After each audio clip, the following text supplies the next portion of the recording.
네, 오늘 모실 손님은 클래식 음악의 전도사라고도 할 수 있는 임정빈 선생님입니다. 안녕하세요. 네, 안녕하세요. 반갑습니다. 네, 오늘 이렇게 자리해 주셔서 감사합니다. 본인 소개 좀 부탁드릴게요. 네, 저는 클래식 음악 칼럼니스트입니다. 클래식 음악을 알리는 일을 하고 있죠. 그래서 잡지나 이런 데 클래식 음악에 대해서 칼럼을 쓰고요. 그리고 문화센터, 백화점 이런 데 다니면서 클래식 음악 강의를 하고 있습니다. 그래서 음악이 좀 클래식 음악 하면 어렵다라는 생각을 많이들 가지고 계신데 클래식 음악이 그렇게 어려운 음악이 아니다라는 것을 알려드리는 일을 하는 거죠. 선생님, 음악의 장르가 굉장히 많은데 그중에 클래식은 이런 것이다라고 말씀하신다면 어떤 표현을 해주시겠습니까? 네, 클래식 그러면 고전이라는 뜻이거든요. 그래서 오래된 음악, 단순히 오래된 음악을 클래식 음악이라고 하는 것은 아니고 클래식 음악을 쉽게 설명하려면 대중음악과 비교해야 될 거예요. 대중음악은 소비되는 음악이거든요. 그래서 흐를 유자, 행할 행자, 노래 가자, 유행가라고 그러죠. 네. 유행가가 지나면 듣지 않는다고요. 그런데 클래식 음악은 저장되는 음악입니다. 무슨 소리냐면 유행에 따라서 듣고 그런 것이 아니라 오랜 시간 동안 비판되고 검증되어서 우리한테 들려지는 음악이라는 거죠. 따라서 클래식 음악은 우리에게 마치 식량과 같은 겁니다. 글쎄요, 비유가 적절치 않죠. 식량. 공기와 같은 겁니다. 수정하겠습니다. 클래식 음악은 공기와 같은 겁니다. 그래서 우리가 공기의 고마움을 모르고 살잖아요. 그죠? 하지만 만약 공기가 없다면 어떻게 될까요? 죽겠죠? 그러면 클래식 음악이 공기와 같은 거냐? 반드시 등치시킬 수는 없을 겁니다. 1대1로 등치시킬 수는 없는데 이런 거죠. 한번 생각해 보세요. 음악이 없는 세상이 얼마나 건조할 것 같아요. 클래식 음악이 어떤 음악이냐고 물으신다면 저장되는 음악인데 마치 공기와 같은 음악이다. 이렇게 정의할 수 있습니다. 네, 공기와 같다면 더 이상 설명이 필요치 않겠죠? 그렇죠. 근데 좀 공기 없이는 못 살지만 클래식 음악 없이 못 살지는 않잖아요. 그만큼 중요하다는. 그렇죠. 그런데 클래식 음악 없이 못 삽니다. 왜 그런지 아세요? 우리가 듣는 음악이 모두 클래식이에요. 아, 그래요? 그럼요. 그러니까 우리가 모르는 것까지도. 그럼요. 여러분 혹시 그 뽕짝이라고 하는 거 있잖아요. 그것도 클래식에서 온 거예요. 아, 그래요? 그럼요. 태진아의 미안해가 뽕짝이라고 생각하세요? 그게 네. 파가니니의 바이올린과 기타를 위한 소나타 두 번째 악장입니다. 에? 그래요? 그럼요. 그리고 그건 표절인데? 그렇죠. 표절이라고 할 수 없어요. 왜냐하면 클래식 음악은요. 작곡가가 죽은 지 50년이 넘었기 때문에 원곡을 그대로 갖다 써도 표절이라고 하지 않습니다. 그뿐만이 아니죠. 열거하면 한이 없는데 민혜경의 어느 소녀의 사랑 이야기. 네네. 그거는 차이콥스키 교향곡 5번에서 왔고요. 오, 그래요? 네. 그 다음에 또 뭐가 있죠? 너무 많아서 또 김수희의 최근이 아니고 한 10년 됐나요? 정열의 꽃 피웠네 하는 네네네. 노래 있죠? 네. 그거는 베토벤의 엘리제를 위하여예요. 그 다음에 모르는 게 너무 많네요. 또 40대들한테 좋아하는 노래인데 추가열의 나 같은 건 없는 건가요 하는 네네. 노래가 있습니다. 네. 베토벤의 피아노 소나타 B창 3악장이죠. 어머머. 그리고 역시 같은 곡으로 루이스 터커의 미드나잇 블루가 B창 2악장이거든요. 그것뿐인 줄 압니까? 하루 종일 열거할 수도 있어요. 또 뭐가 있을까? 대표적으로 한번 살펴볼까요? 베토벤, 모차르트, 차이콥스키, 쇼팽 이런 작곡가들의 곡을 팝송이나 가요로 리메이크한 게 너무 많습니다. 너무 많은 게 아니라 엄밀히 말하면 가요를 작곡하시는 분들도 주요한 멜로디를 클래식에서 가져다 쓰는 경우가 많습니다. 그리고 영화 음악, 네, 영화 음악은 TV 광고 음악, 네네. 팝송, 가요, 재즈, 클래식에서 선율을 안 가져온 게 없어요. 자, 그러고 보면 클래식 없이 우리가 살 수 있나요? 듣고 보니까 그러니까 그렇네요. 나는 클래식을 안 들어 또는 나는 클래식 음악 잘 몰라 하는 분들도 사실은 클래식 음악 속에 있는 겁니다. 아, 모든 음악의 기초가 그렇습니다. 클래식이라고 봐야 되겠네요. 그렇죠. 물이 위에서 아래로 흐르잖아요. 그죠? 클래식 음악이 맨 위에 있고요. 네. 그 다음에 재즈, 그리고 팝송, 가요 이런 거죠. 근데 클래식 위에 또 있어요. 그게 뭔지 아세요? 그거는 바로 민속음악입니다. 민요음악. 그렇죠. 예를 들어서 네. 베토벤 곡에는요. 독일의 춤곡이 들어있어요. 쇼팽은 폴란드의 민속음악이 들어있지요. 네. 드보르작은 체코의 고유한 그 선율을 갖다 쓴다고요. 따라서 각 나라의 클래식 작곡가들은 각 나라의 민속음악을 재료로 사용하는 경우가 많아요. 네. 그러니까 클래식 음악이 제일 위에 있는 것이 아니라 각 나라의 민속음악을 제재로 해서 만들었기 때문에 모두 다 그렇다고 할 수는 없겠지만 대체적으로 그래요. 우리의 안익태 선생님이 한국 환상곡 쓴 거 아시죠? 선생님 네, 그거 네, 아세요? 네. 우리의 도라지 타령하고 아리랑이 나와요. 아, 그래요. 놀라운 일이죠? 이게 바로 우리가 도라지 타령을 외국 사람들한테 알릴 수 있을까요? 쉽지 않다고요. 한국 환상곡을 연주하면 네. 그 사람들이 아리랑하고 도라지 타령을 자연스럽게 알게 되는 거죠. 이처럼 클래식 음악은 각 나라의 민속 음악을 품고 있습니다. 네, 그렇군요. 선생님 말씀 듣고 보니까 정말 공기와 같은 존재 맞네요. 그렇다면 이제 앞에서 선생님을 소개를 하셨지만 좀 더 궁금해 하시는 분들이 있을 것 같아요. 네. 부연 설명을 좀 해주시는데, 주로 이제 큰 활동만 몇 가지. 아, 제가 해주세요. 활동하는 거? 네네네. 지금 어디서 어떤 예, 일을 하고 계신지? 지금 오케스트라 활동하고 있고요. 그 다음에, 남이섬 클래식 음악 페스티벌 그것도 하고 있고요. 네. 그 다음에 현대백화점 본점을 비롯한 몇 군데 강의하고요. 과거에 또 하셨던 과거에는 대학에서 평생교육원에서 네. 강의하고요. 네. 주로 이제 음악에 대한 칼럼 쓰고 강의하고 그런 거죠, 뭐. 해설이 있는 음악회 이런. 예, 그거는 글쎄요, 그걸 제가 자랑을 좀 하면 네. 대한민국에서 해설이 있는 음악회를 제가 처음 시작했습니다. 네. 처음에 클래식 음악을 해설 음악회를 할 때 사람들이 그랬어요. 아니, 클래식 음악에 무슨 해설이 필요해? 그냥 들으면 되지. 당연히 들으면 되죠. 그런데 음악은 그 안에 미학적 세계가 있어요. 네. 그렇기 때문에 그 세계를 정확히 이해하기 위해서는 음악에 대한 해설이 반드시 필요합니다. 두 가지가 있어요, 음악에는. 계속 얘기해도 되나요? 네네, 두 가지 해주세요. 하나는 스트럭처로서 음악이 있습니다. 구조라는 거죠. 그래서 이 음악이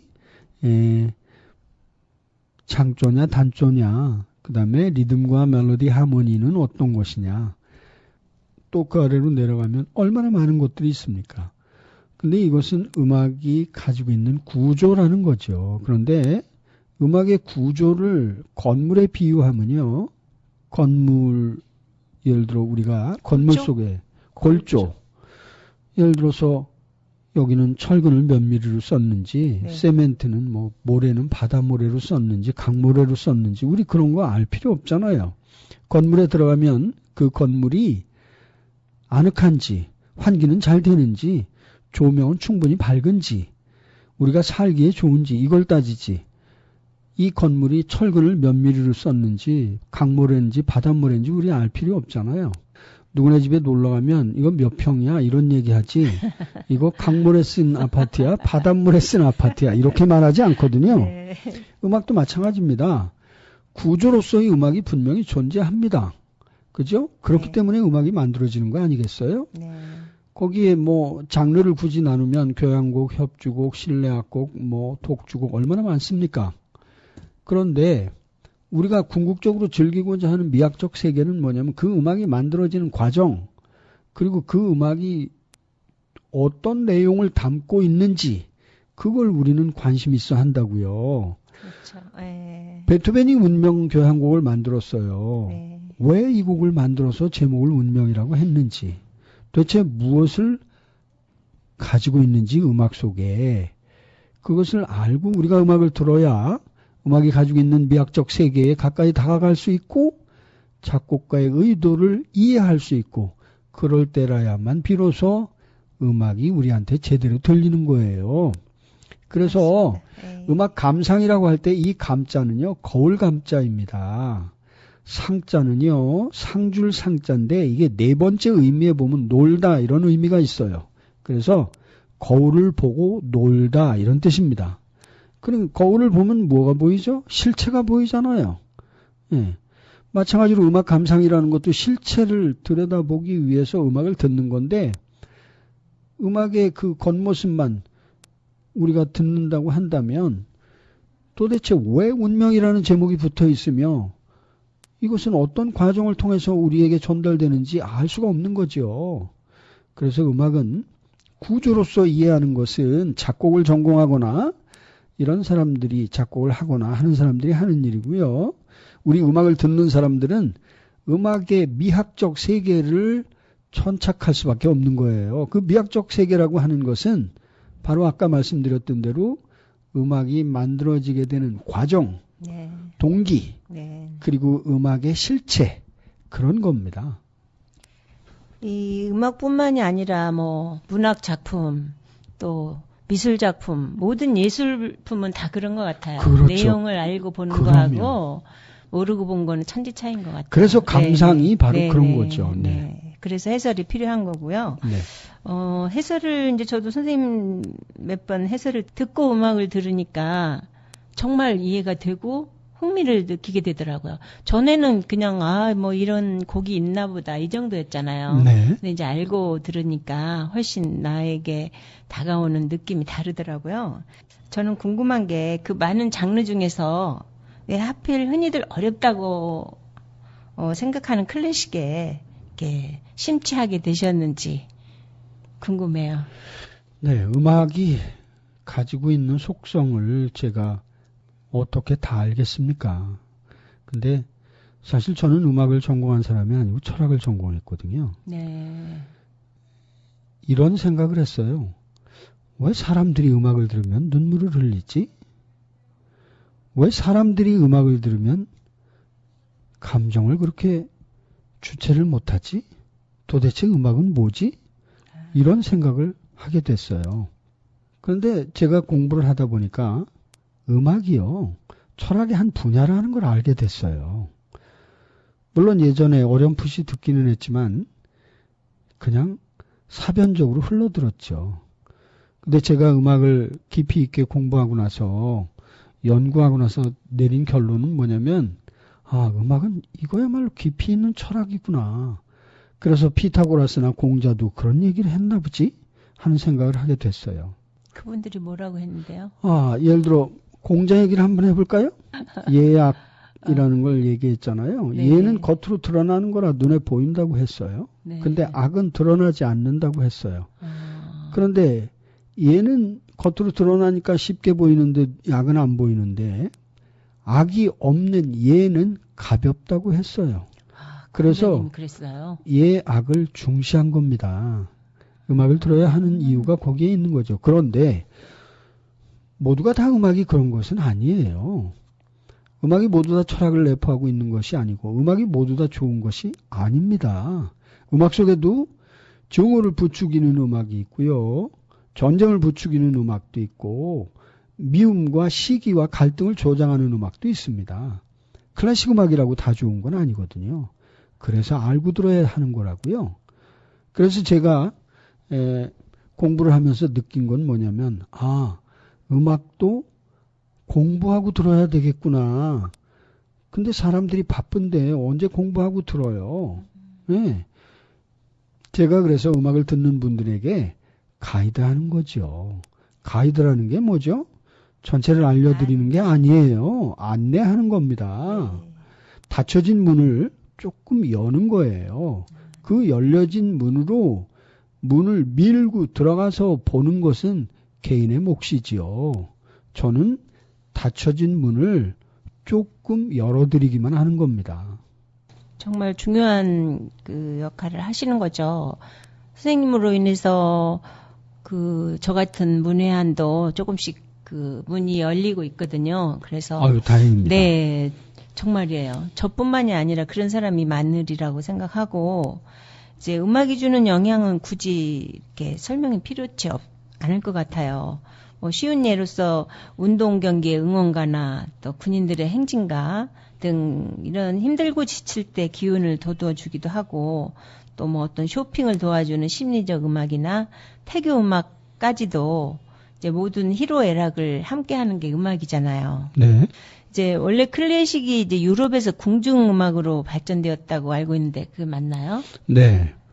그 발달 과정이나 그 클래식이라는 말이 그 클래스 그 계급에서 왔다는 그런 고대 로마의 군대 계급에서 왔죠. 발달 과정을 조금 설명해 주시기 바랍니다. 예, 클래식 음악은 이제 잘 아시겠지만 6세기에 그레고리오 성가로부터 시작되었다고 볼 수 있습니다.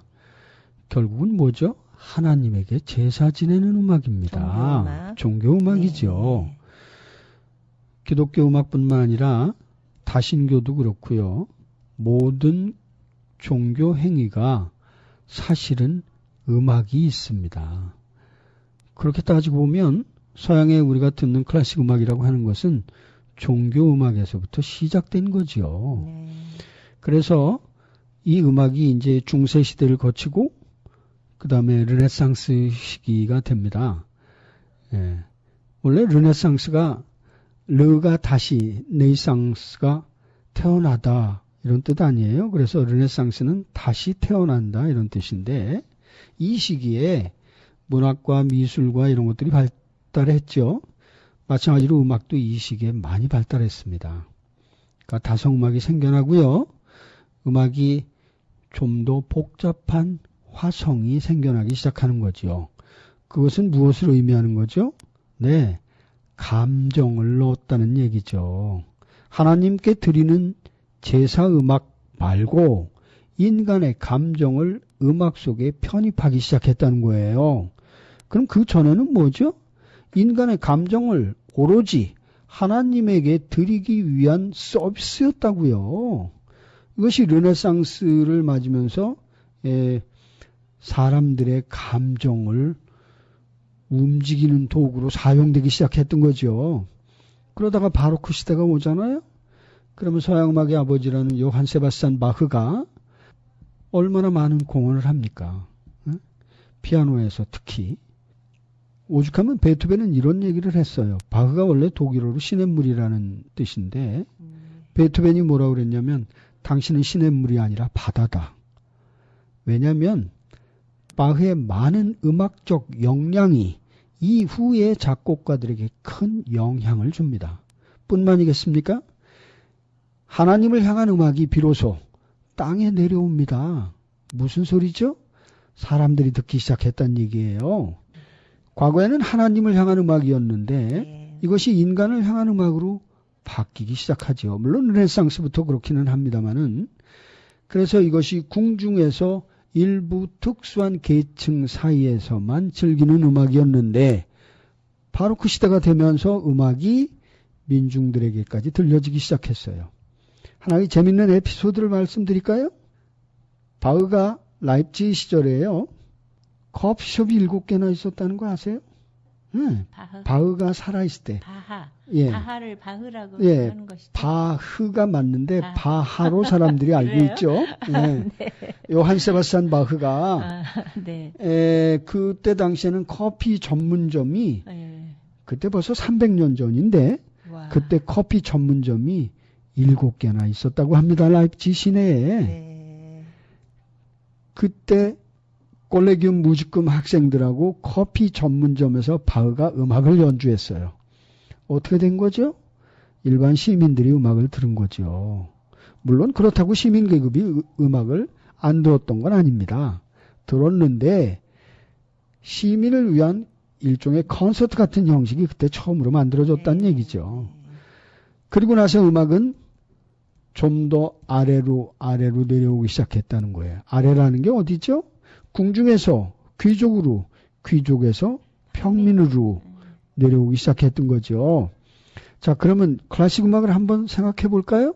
거꾸로 올라가면 누구하고 만나죠? 하나님하고 만나죠? 내려오면 누구하고 만나죠? 민중들하고 만납니다. 그래서 바로크 시기를 거치고 고전 시기, 낭만 시기 이렇게 내려오면서 클래식 음악은 대중화되기 시작했던 거죠. 앞서 잠깐 우리가 살펴본 것처럼 클래식 음악은 위에는 민속 음악이라는 것이 있어요. 각 나라의 민속 음악. 이것을 클래식 작곡가들이 차용해서 클래식의 고유한 선법으로 만들어 클래식 음악에 정확히는 클래식이라고 하면 안 됩니다. 클래식 음악이라고 해야 되는데요. 클래식 음악 작곡가들이 만든 음악을 우리가 지금 듣고 있는 거죠. 또 그 클래식과 친해질 수 있는 어떤 특별한 쉬운 방법이 있으면 좀 알려주세요. 쉬운 방법은요, 따로 있는 게 아니고, 네. 우리가 이제 영화를 보거나 아니면 드라마를 보거나 그러면 배경음악이 있어요. 그거를 먼저 듣는 거죠. 예를 들면, 아웃 오브 아프리카를 보면 모차르트의 클라리넷 협주곡 2악장이 나오거든요. 그럼 그거를 좋아하다 보면 모차르트의 음악을 하나씩 알게 되는 거예요. 사실은 클래식 음악이라는 게요. 스텝 바이 스텝이라는 게 없어요. 단계적이라는 게 없단 얘기입니다. 아, 그래요? 예를 들면 이것은 쉬운 음악이고 저것은 어려운 음악이다. 이게 없는 거예요. 클래식 음악에는. 어떤 것도 쉬울 수 있고 어떤 것도 어려울 수 있는 거죠. 그러면 뭐죠? 매우 주관적인 거예요. 그래서 간혹 보면 쉬운 클래식 몇 선 이래가지고 나와 있는 거 보면요. 네네. 참 웃기는 거예요. 그게 말도 안 되는 거거든요. 쉬운 음악이 어디 있습니까? 네. 그렇다고 또 어려운 음악은 또 어디에 있어요? 자기가 듣고 좋으면 네네. 쉬운 음악이 될 수 있겠죠. 네. 제가 굳이 팁을 드린다면 그렇게 영화나 드라마에서 많이 알려진 음악을 먼저 들음으로 인해서 음악에 가까이 다가갈 수 있는 거예요. 네네. 그럼 모차르트의 클라리넷 협주곡을 예를 들어볼까요? 그걸 듣고 나서 그러면 협주곡 이게 뭐지? 오케스트라와 독주악기가 같이 만나서 하는 게 협주곡이로구나. 그러면 피아노하고 만나면 뭐가 되지? 피아노 협주곡입니다. 그럼 거기서 모차르트의 피아노 협주곡 21번 굉장히 유명한 선율이 있어요. 영화 엘비라 마디간에 쓰여서 네네. 알려진 건데요. 그런 것도 듣게 되는 거죠. 이러다 보면 하나씩 네. 옆으로 퍼져나가는 거죠. 네. 그렇네요. 그 음악이 어떤 영화에 쓰인 음악이 참 좋다. 무슨 음악이다. 이거를 아는데 그거를 이제 잊어버리잖아요. 또 안 들으면. 그렇죠. 예, 그래서 그거를 항상 염두에 두고 외우면서 들어야 될 것 같아요. 이거 몇 번, 몇 악장 이런 식으로. 그거는 어떻게 보면 조금 어려운 건데요.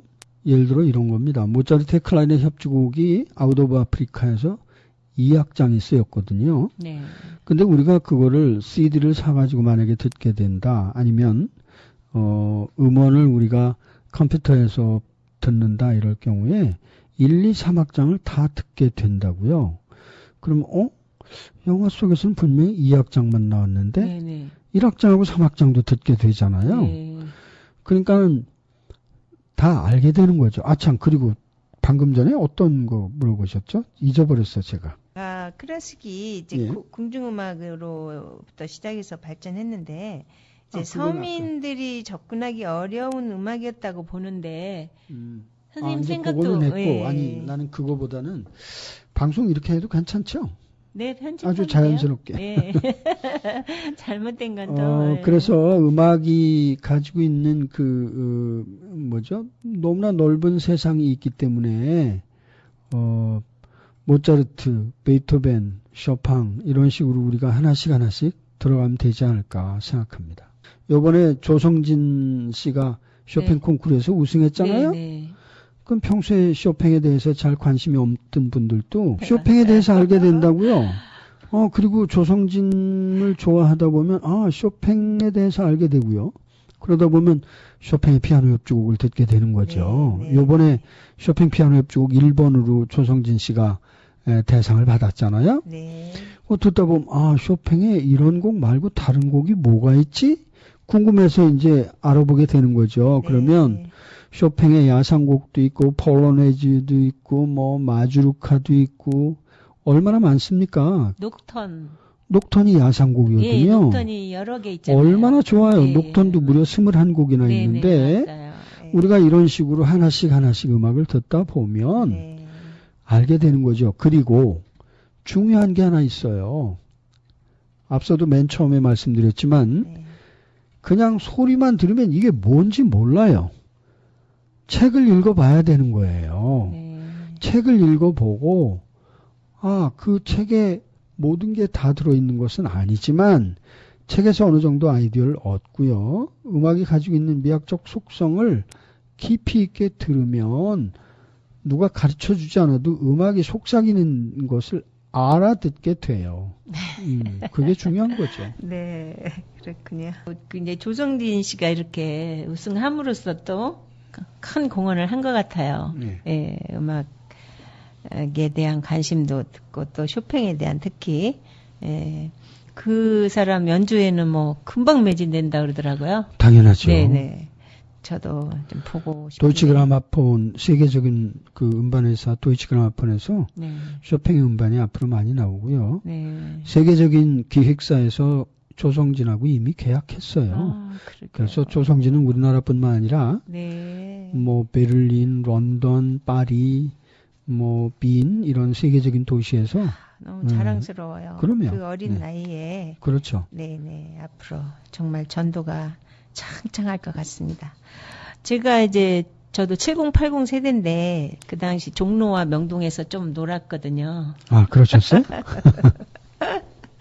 이제 종로 Y에서 제가 청년 활동을 했는데 그때 이제 그 소그룹이 몇 개 있었어요. 뭐 탁구 그룹, 음악 감상, 독서 뭐 이런 게 있었는데 음악 감상은 이제 명동으로 갔거든요. 가면 그 르네상스, 필하모니 이런 게 있었어요.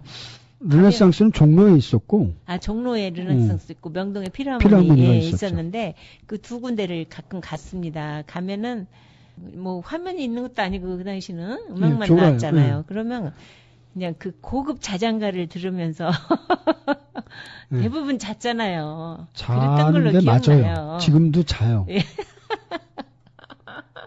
근데 음악을 들으면서 자는 거는 좋은 거예요. 왜 그런지 아세요? 음악은 뇌파를 안정시킨다고요. 당연히 졸립죠. 그렇다고 일부러 허벅지를 꼬집으면서 안 좋은 건 그건 나쁜 거예요. 왜냐면 잠도 3단계가 있는데요. 3단계 깊은 잠을 자지 않는 한 음악은 듣는답니다. 그러니까 졸리면 주무세요. 괜찮습니다. 그렇군요. 그래서 선생님도 지금 이제 음악 감상실을 운영하고 계시잖아요. 그래서 이런 공간을 어떻게 운영하실 계획이신지 선생님과 지역사회에 같이 이렇게 도움이 되는 그런 방향이 되었으면 참 좋겠다는 바람을 갖고 있습니다. 예, 고맙습니다. 제가 여기 상계초등학교 후문 쪽에 클래식 음악 감상실 베토벤 하우스를 지금 운영하고 있습니다. 여기는 뭐 카페처럼 커피를 사서 마시고 이런 데는 아닙니다. 제가 이제 사무실이고요. 그리고 강의를 제가 거기서 합니다. 제가 그 노원문화예술회관에 2005년도부터 강의를 6년 동안 했는데 이후에도 뭐 여기저기서 요청 있으면 뭐 클래식 음악 해설 강의를 합니다만은 지금 제가 하고 있는 음악 감상실에서 월요반, 화요반, 금요반, 토요반 이렇게 있습니다. 그래서 맞네요. 네, 월요일 날은 저녁 8시, 화요일 날은 오전 11시, 금요일 날도 저녁 8시, 토요일 날은 오후 2시 이렇게 합니다. 그래서 선생님 다른 데 강의는 주로 낮에 하시는 거죠? 그렇죠. 네. 그래서 이제 여기서 강의를 통해서 음악 감상을 제대로 이해하게 되고요. 그분들이 오셔서 음악 감상실을 주도적으로 활용하시는 거죠. 그러니까 일반 뭐 옛날에 필하모니나 르네상스처럼 사람들이 커피값 내고 와서 음악 듣고 하는 데는 아닙니다. 그러나 누구든지 오실 수는 있어요. 네. 처음 오실 때는 당연히 무료입니다. 와서 커피도 드시고요. 음악 드시고 실컷 놀다가도 누가 돈 달라고 하는 사람은 없습니다. 네. 네.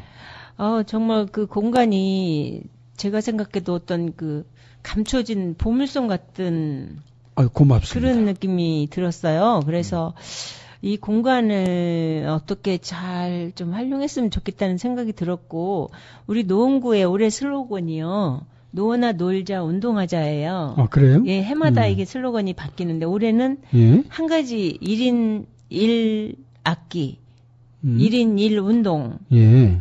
그렇게 해서 이제 악기나 취미 활동이나 운동이나 이런 걸로 해서 건강한 그런 삶을 만들어 가자는 슬로건이거든요. 그래서 그런 고급 문화의 공간을 좀 잘 활용했으면 좋겠다는 생각이 들고, 노원구에 그런 지원 사업도 있는데 선생님 그런 거 생각을 못 하셨죠? 저는 솔직히 말하면 돈 그런 걸 잘 몰라요. 어디에서 돈이 어떻게 나오고 어떤 지원을 어떻게 받는지 솔직히 잘 몰라요. 그러게요. 저도 이게 지원 사업이 끝났을 거예요. 아마 신청이 2월 29일인가 끝난 걸로 알거든요. 좀 아쉽다는 생각이 들고, 거기는 이제 주민 5명 이상이 이제 이런 하나의 모임을 만들어서 이렇게 뭐 신청하면 되는 그 다양한 프로그램들이 있어요.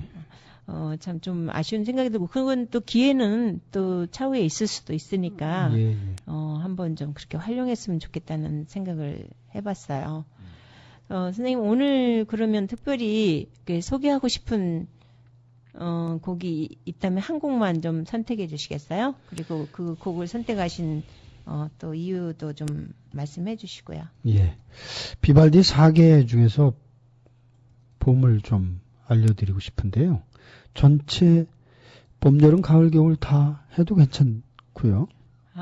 그러면 되게 길죠? 아니, 그렇죠. 한 40분? 그리고 봄만 하면 한 10분 정도 됩니다. 10분 정도요? 예. 제가 한번 찾아볼게요. 예, 비발디 4개의 봄은요. 그러면 설명을 좀 먼저 해주시고 음악 들어볼게요. 네. 1725년에 만든 곡입니다. 비발디는 원래 이태리에서 태어나고요. 1725년이요? 네. 태어난 거는 1678년에 태어나고요. 1741년 비엔나에서 죽었습니다. 이 사람은요, 빨간 머리 신부라는 말이 있을 정도로 원래는 신부였었다고 그래요. 네. 비발디의 아버지는요, 베니스 대성당의 바이올린 주자였습니다. 아버지는 비발디가 음악가가 되는 걸 반대해서 신부가 되기를 원했다고 그래요. 그래서 비발디는 신부가 됐는데, 이 사람은 음악에 관심이 있고 강론에는 크게 관심이 없었나 봐요. 강론을 하다가도 음악이 떠오르면 얼른 작곡을 하고 그랬다고 그러죠. 그래서 나중엔 끝내 그 천직을 찾아가는 거죠. 이제 음악가가 되는데요. 4개는 1725년에 만들었다고요. 그러니까 그 사람 나이가 어떻게 되는 거죠? 47살 때 만든 거가 되는 거죠. 47살 맞아요. 작자 미상의 소네트에 의해서 만들어진 것으로 알려져 있습니다. 소네트라는 것은 사행시를 말하는 거 아니겠어요? 자, 비발디는요, 이 사행시를 사실은 비발디 자신이 썼다는 이야기도 있어요. 그리고요, 이 곡이 원래는 화성과 창의에 대한 시도라는 작품 8로 묶여진 12곡 중에서 1, 2, 3, 4번입니다. 1번이 봄, 2번이 여름, 3번이 가을, 4번이 겨울인 거죠. 네. 화성과 창의에 대한 시도는요, 우리가 제목에서 알 수 있듯이 처음부터 이것은 거의 텍스트의 성격을 가지고 있었던 곡이라고 그래요. 그게 뭐냐면요, 비발디는 피에타 그 수녀원에서, 아니 신부가 왜 수녀원이죠? 그러게요. 예, 피에타 수녀원, 거기 수녀원이 아닐 거예요. 아마 잘못 이해했을 거예요. 구빈원이라고는 한문으로 쓰면 구빈원이라고 그래요. 고아원이라는 뜻인데요. 그때는 고아가 얼마나 많았는지 남자 고아원이 있었고 여자 아이들만 또 다니는 고아원이 있었다고 합니다. 그 피에타 그 수녀 학교에서 비발디가 음악 선생을 했어요. 그래 부모가 없는 아이들을 음악적으로 훈육하기 위해서 얼마나 많은 애를 썼겠어요. 그래서 이 아이한테는 바이올린을 주고 저 아이한테는 비올라를 주고 또 저쪽 아이한테는 첼로를 주고 이래서 소리들의 그 조합을 알아보는 텍스트 연구를 굉장히 많이 했답니다. 그러니까 제목이 벌써 의미하는 게 뭐예요? 화성과 창의에 대한 시도잖아요. 거기에 12곡의 협주곡이 들어있어요. 그중에 1, 2, 3, 4번이 말씀드렸던 대로 4개고요. 그 4개가 사실은 시가 있다고요. 작자 미상의 소네트라고 하는 시인데요. 소네트는 사행시인데 작자가 없는 거예요. 그런데 후세 사람들이 뭐라 그러냐면 그거는 아마 비발디가 쓴 거 아니야? 라고 사람들이 얘기하는 거죠. 얼마 전에 뭡니까? 지난주 토요일 날 경칩이 지났죠? 네네, 지났습니다. 네. 네. 그러니까 봄을 들어보는 게 괜찮을 것 같아요. 네네. 봄에 대한 소네트의 시를 제가 소개하면 시가 있습니다. 시를 제가 좀 읽어드릴까요? 네네. 예. 듣고 감상하면 좀 쉬울 것 같아요. 네. 1악장은 이겁니다. 따뜻한 봄이 왔다. 새들은 즐겁게 아침을 노래하고 시냇물은 부드럽게 속삭이며 흐른다. 그런데 갑자기 하늘에 검은 구름이 몰려와 번개가 소란을 친다. 이게 1악장입니다. 아, 그래요. 예. 그리고 두 번째 악장입니다. 네. 어느덧 구름은 걷히고 다시 아늑한 봄의 분위기 속에 노래가 시작된다. 이게 두 번째 악장이고요. 세 번째 악장은요. 파란 목장에는 따뜻한 봄볕을 받으며 목동들이 존다. 이때 개 짖는 소리가 들린다. 한가하고 나른한 풍경이다. 그리고 아름다운 물의 요정이 나타나서 양치기가 부르는 피리소리에 맞춰 해맑은 봄 하늘 아래에서 즐겁게 춤춘다. 이렇게 되어 있어요. 그러니까 그 바로크 시대의 협주곡이라고 하는 것이 대부분 빠름, 느림, 빠름 그렇습니다. 네. 근데 이 작품명이 엄청 길어요. 네. 이런 게 저는 제일 어렵더라고요. 예, 그건 앞에 이거 뭡니까? 이게 이태리 말이거든요. 네, 꽈트로, 스타지오니. 예, 스타지오니. 예, 이게 영어로 말하면 네 개의 계절, the four seasons. 그러니까 the four seasons를 가로로 영어로 써놨어요. 예, 그게 그 이태리 말이죠. 예. 앞에 꽈트로 스타지오니는 이태리 말이죠. 네. 사실 그렇게 어려운 게 없는데요. 그리고 이제 뒤로 가면 조금 사람들이 헷갈리죠. 굳이 보면 이런 거죠. 콘체르토고요. 협주곡인데 E 메이저 2장조고요. 오피는 오퍼스 라틴어인데 작품이란 뜻이에요. 작품 8이고요. 그 다음에 넘버 1에서 4는 1번부터 4번까지다 이런 뜻이에요. 그러니까 하나의 곡에 봄 3개, 여름 3개, 가을 3개, 겨울 3개예요. 아, 이 비발디 4개는 전부 1에서 3악장까지 있군요. 그러면 봄, 여름, 가을, 겨울. 원래 협주곡은 비발디뿐만 아니라 모든 99%의 작곡가들이 만든 협주곡은 네. 3개의 악장으로 이루어져 있습니다. 네. 네. 그래서 그럼, 1악장은 빠르게, 2악장은 느리게, 3악장은 빠르게 이렇게 되어 있죠. 네, 그럼 한번 들어보겠습니다.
네, 여러분 잘 들으셨습니까?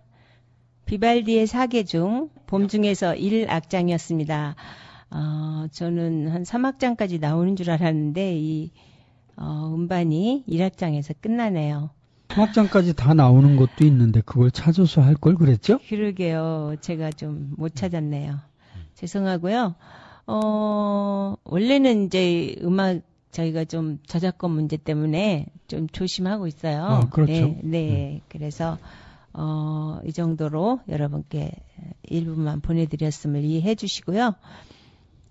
많이 들을 수 있는 이 음악이 또 좋은 거죠, 선생님. 당연하죠. 네, 많이 들려온다는 거는 그만큼 또 좋다는 얘기죠. 네, 좋다는 이야기고 또 제 수준에도 맞아서 저도 즐겨 듣는 음악이었습니다. 선생님 이제 끝으로 공통 질문 중에 하나인데요. 선생님의 삶에 있어서 가장 중요하게 여기는 가치가 있다면 어떤 것인가요? 그리고 또 클래식을 사랑하는 분들에게 또 하실 말씀 있으면 한 말씀 같이 해주시기 바랍니다. 네. 삶의 가치. 참 다양하고 어려운 질문이기도 합니다. 저는 삶의 가치를 노는 데 둡니다. 아, 노시는데요? 네. 네. 이상하죠? 아니요. 천상병 시인이 그랬죠? 네. 소풍 끝나는 날 가서 재밌게 놀았다고 얘기한다고? 우리의 삶은 사실 정확히 표현하면 노는 겁니다. 네. 열심히 왜 일하죠? 먹고 살기 위해서? 동물인가요? 먹고만 살게? 우리는 놀아야 합니다. 어떻게 노느냐가 중요한 거죠. 그러니까 우리는 놀기 위해서 일하고, 놀기 위해서 잠을 자고, 놀기 위해서 공부하는 겁니다. 이 세상의 모든 행위는 놀기 위해서 하는 겁니다. 어떻게 놀아야 하느냐? 매우 중요한 거죠. 그때 제가 드리고 싶은 말씀이 있습니다. 음악을 들으면서 놀아라. 그래서 제가 이번에 5월 21일 날부터 5월 31일까지 10박 11일로 동유럽 클래식 음악 여행을 떠납니다. 네. 노컷 뉴스에 제 기사가 나왔어요. 이제 클래식 음악 칼럼니스트 임정빈과 함께하는 동유럽 음악 여행 이렇게 나왔는데. 그 뉴스가 어디 나왔어요? 네.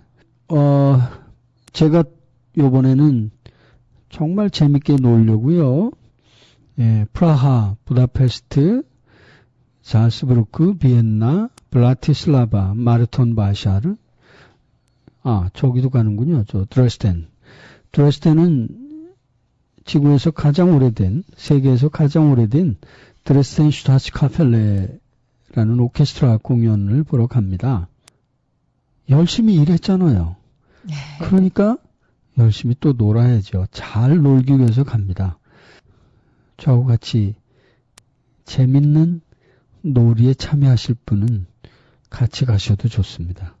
그리고 처음에도 잠깐 말씀드렸지만 좋은 음악을 듣는 것은 신선한 공기를 마시는 것과 같고요. 좋은 음악을 듣는 것은 잘 노는 지름길입니다. 네. 네, 선생님 그럼 오늘 감사드리며 안녕히 가십시오. 네, 고맙습니다. 안녕히 계세요. 또 뵙겠습니다. 네.